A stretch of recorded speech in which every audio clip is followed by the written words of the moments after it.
I'm making my sculpture out of air dry clay, but you can use any kind of clay, or if you don't have clay, found materials at home.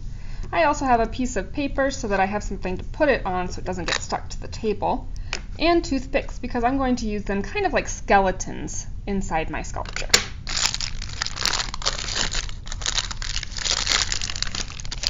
My sculpture is going to have a head and a body and at least arms, legs if you want to. So I'm going to use a toothpick to be like the spine of my sculpture, and it's also going to connect the head. So I'm making my sculpture pretty small. Here's going to be my head. And my body is going to start out kind of like a cylinder. My head is like a sphere. So I'm going to use this to hold my body up because our clay is pretty soft. And then I'm going to put its head on.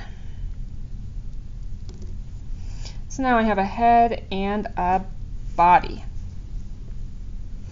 And if I am making a dramatic pose like Greek sculpture, I'm going to want arms that are doing something. They aren't just laying straight down, but they're doing something intense.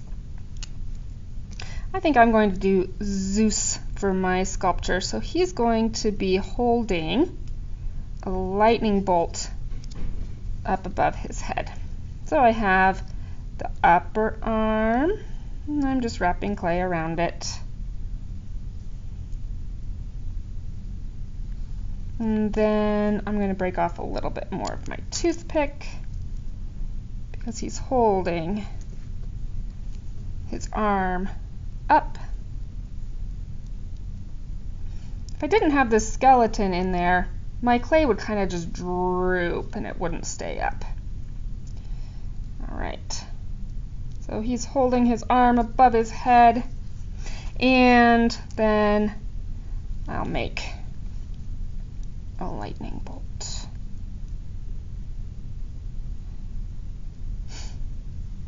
That he's going to hold in his hand. Your lightning bolt's going to be better than mine. All right, then his other arm. Need a little bit more clay. I think he's going to have down at his side, so I'll put another toothpick in. Get some more clay and wrap it around the toothpick, or if you want, you can make the clay first and then stick the toothpick in. And I think his arm's going to be going to his side. To break off a little bit more toothpick.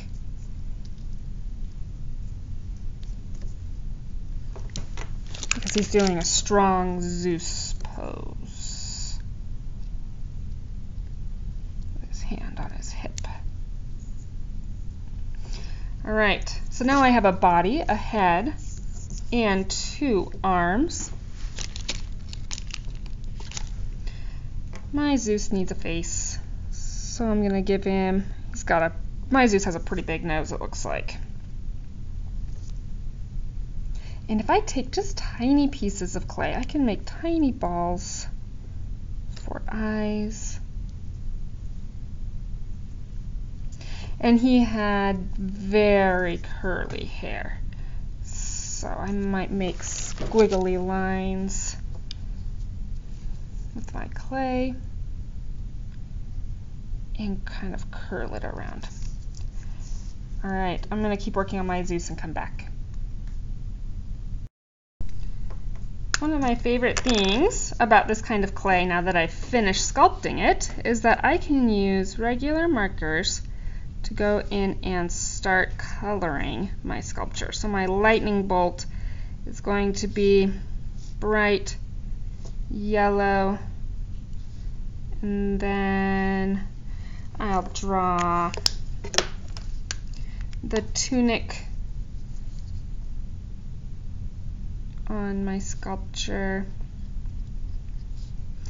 and it had lots of lines for the creases. And then because this is a sculpture, we can do the back side too. All right, you can see that I have a toothpick sticking out, so I could just fold, because my clay is still wet, some clay over the top of it. And I went ahead and put a cloud that Zeus is resting on, so I can add little cloud details to it too. All right, I'm excited to see your Greek god sculptures.